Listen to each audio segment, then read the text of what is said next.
दुश्मन से बिना लड़े उसे कैसे बर्बाद करें। क्या आप अपने दुश्मन को इग्नोर करते करते परेशान हो गए हैं और आपका दुश्मन अपनी हरकतों से बाज नहीं आ रहा है और आपको कोई रास्ता दिखाई नहीं दे रहा है कि आप अपने दुश्मन से कैसे निपटे और आपके दुश्मन को भनक भी ना लगे। आज हम ऐसी चाणक्य नीति लाए हैं जिससे दुश्मन आपके तलवे चाटेगा। तो दोस्तों, वीडियो के अंत तक बने रहें।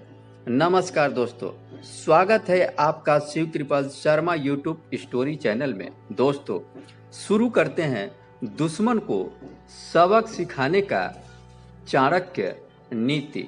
दोस्तों, आचार्य चाणक्य कहते हैं कि जैसे जैसे हम सफलता की ओर बढ़ते हैं वैसे वैसे हमारे दुश्मन भी बढ़ते जाते हैं। दुश्मन चाहे जैसा भी हो, वह आपका अहित ही चाहेगा। इस संसार में शायद ही ऐसा कोई व्यक्ति हो जिसका दुश्मन ना हो। आप कुछ भी ना करें तो भी आपकी तरक्की से, आपके परिवार की खुशहाली देख दुश्मन किसी भी तरह से आपको तोड़ने की कोशिश में लग जाते हैं। तो ऐसे दुश्मन पर चाणक्य नीति अपनाकर आप काबू पा सकते हैं। आचार्य चाणक्य कहते हैं कि हमेशा धर्म की जीत होती है और अधर्म का नाश होता है। इसलिए व्यक्ति को विशेष ध्यान देना चाहिए कि वह शत्रु का विनाश करने के लिए गुस्से में आकर धर्म को छोड़कर अधर्म का मार्ग नहीं चुनना चाहिए, क्योंकि व्यक्ति चाहे कुछ भी कर ले, कितना भी योजना बना ले, किंतु धर्म को पराजित नहीं कर सकता। चाणक्य कहते हैं कि मनुष्य के हाथ में कुछ भी नहीं होता है। अगर होता तो संसार के सारे व्यक्ति अपने दुश्मन का नाश तुरंत कर देते।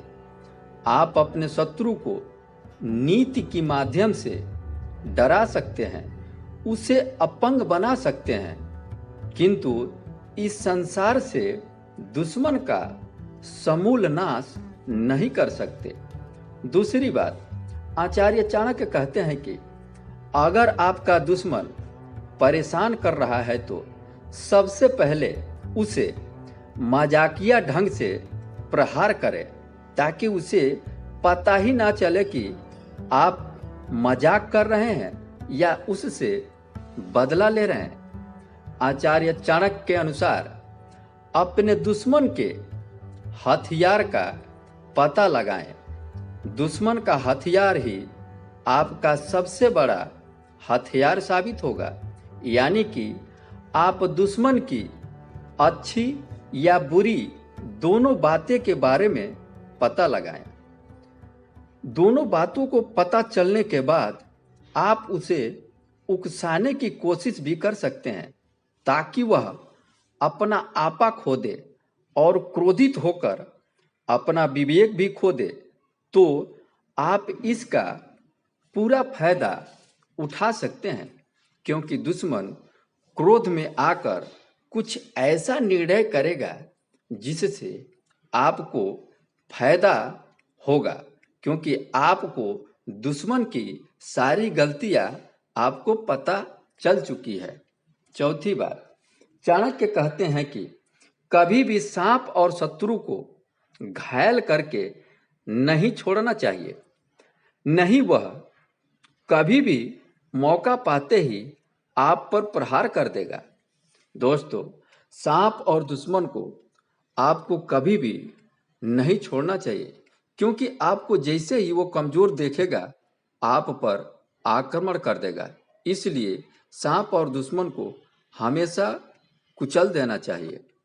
पांचवी बात, अपनी राज किसी को ना बताए। आचार्य चाणक्य कहते हैं कि अपनी गुप्त नीति किसी को ना बताएं। हो सकता है आपकी गुप्त रणनीति आपके दुश्मन को पता चले, तो हो सकता है कि आप पर नीति अपनाकर वो आपसे छल कर कर आपसे कभी भी धोखा दे सकता है और आप पर वार भी कर सकता है। आपकी कमजोरी पता चल जाने पर वह कभी भी आप पर आक्रमण कर सकता है।